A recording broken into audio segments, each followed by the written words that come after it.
Aufbau নীতি, এই Aufbau শব্দটা হচ্ছে জার্মান শব্দ, যার অর্থ নির্মাণ করা। এখন ইলেকট্রন করে কি, এই ইলেকট্রনগুলো সর্বনিম্ন শক্তিস্তর অরবিটাল থেকে, মানে প্রথমে সর্বনিম্ন শক্তিস্তরের এই অরবিটালে প্রবেশ করে, তারপর আস্তে আস্তে ক্রমান্বয়ে উচ্চ সর্বোচ্চ শক্তিস্তরে অরবিটালে প্রবেশ করে।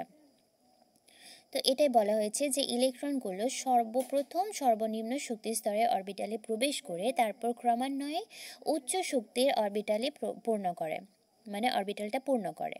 তো এই যে এই সমান্তরালীগুলো কোনাকানিভাবে যেগুলো আঁকানো আছে তীর চিহ্ন বরাবর, এখানে বোঝানো হচ্ছে যে এই অরবিটাল, এগুলো গোল গোল এক একটা অরবিটাল।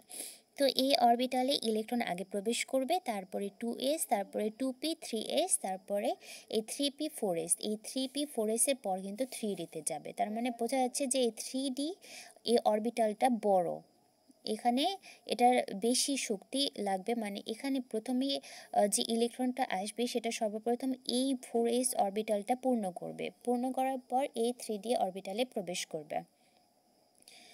তো এখানে বলা হয়েছে এই গোটা এই কোনাকুনিভাবে এইভাবে আঁকানোর একটাই উদ্দেশ্য, যেন সহজভাবে এই গোটাটা মেমোরাইজ করা যায় বা বোঝা যায়।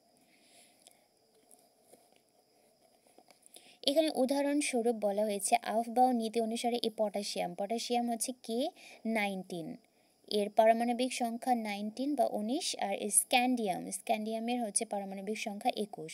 তো এদের ইলেকট্রন বিন্যাস করলে পাওয়া যাবে 1s2, এই পটাশিয়ামের ইলেকট্রন বিন্যাসে 1s2, 2s2, 2p6, 3s2, 3p6, 3d0, 4s1। এখানে সর্বপ্রথম এই পর্যন্ত এই 3p6 পর্যন্ত ইলেকট্রন যাওয়ার পর এই 3dতে না যে প্রথমে এই 4s এই অরবিটালটা পূর্ণ করেছে, করার পরে এই 3dতে 0, এর জন্য 0, মানে এখানে কোনো ইলেকট্রন প্রবেশ করেনি। এই তো এখান থেকে দেখতে পেলাম যে সর্বপ্রথম ইলেকট্রনটা 4s-এ যাবে, 3pর পরে 4s-এ যাবে, এই 4s পূর্ণ করার পর কিন্তু এই 3dতে ইলেকট্রন প্রবেশ করবে।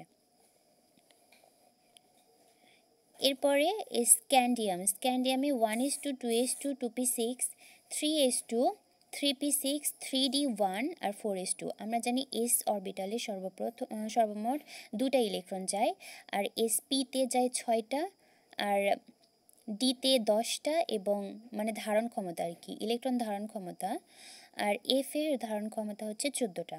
তো এই s অরবিটালে সর্বমোট তো 2টা ইলেকট্রনই ধারণ করতে পারে। তো এই s-এ 2টা ইলেকট্রন যাওয়ার পর কিন্তু এই 3d1 এসেছে, মানে এখানে অরবিটাল পূর্ণ করার পর ইলেকট্রন, বাকি যে ইলেকট্রনটা সেটা প্রবেশ করেছে এই 3d1 অরবিটালে। যেহেতু 4s অরবিটালের শক্তি 3d অরবিটালের শক্তির চেয়ে কম, এই 3d অরবিটালের শক্তির চেয়ে এই 4s এর শক্তিটা কম, এজন্য প্রথমে কি এখানে বলে দিল যে সর্বনিম্ন শক্তিস্তরে অরবিটালে প্রবেশ করে ইলেকট্রন সর্বপ্রথম, তারপরে কিন্তু ক্রমান্বয়ে উচ্চ শক্তিস্তরের গুলোতে যায়।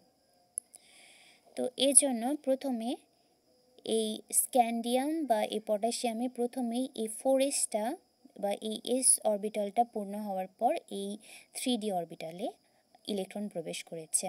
এটাই হচ্ছে আউফবাউ নীতি।